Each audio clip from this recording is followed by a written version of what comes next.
On the desert planet Arrakis, Princess Irulan Carino secretly journals that Paul Atreides may still be alive. Her father, Emperor Shaddam IV, is dispirited after overseeing the fall of House Atreides. Deep in the desert, a Fremen tribe led by Stilgar is transporting Paul and his pregnant mother, Lady Jessica, to scorched.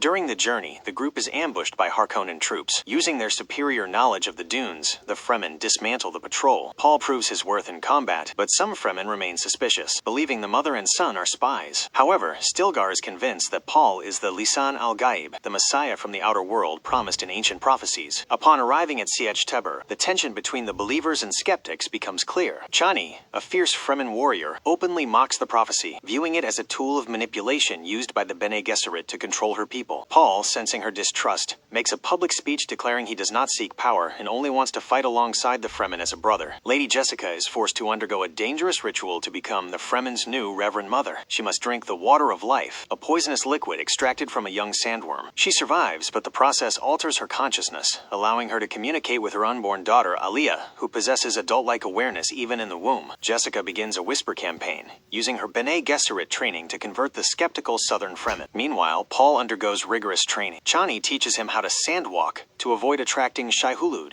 the great sandworm. As they spend nights under the Iraqian stars, Paul adopts the Fremen name Usul, meaning the strength of a pillar, and Muad'Dib, the name of the desert mouse. Paul and Chani's bond deepens into a romance. He confides in her about his terrifying visions, a future where his name leads to a holy war that consumes the universe in fire. He vows to never go south, where the most fanatical believers reside, fearing that his presence there will trigger the catastrophe. On the Harkonnen homeworld of Giedi Prime, Baron Vladimir Harkonnen is frustrated by the Fremen's successful guerrilla attacks on spice production. He decides to replace his nephew Rabban with the sadistic Feyd-Rautha. To celebrate his birthday, Feyd-Rautha enters a gladiatorial arena, where he kills 3 Atreides survivors in a brutal display of skill and cruelty. Back on Arrakis, Paul faces his final test, riding a sandworm. Under the watchful eyes of Stilgar and the tribe, Paul summons a massive grandfather worm and successfully mounts it. This feat solidifies his legend. Shortly after, during a raid on a Harkonnen harvester, Paul reunites with his former mentor, Gurney Halleck, who survived the initial massacre. Gurney leads Paul to a hidden Atreides cache containing atomics, nuclear warheads. Gurney urges Paul to use them to seize power, but Paul hesitates, still haunted by his visions. Meanwhile, Feyd-Rautha arrives on Arrakis and launches a devastating carpet-bombing campaign against the northern scorches. Scorched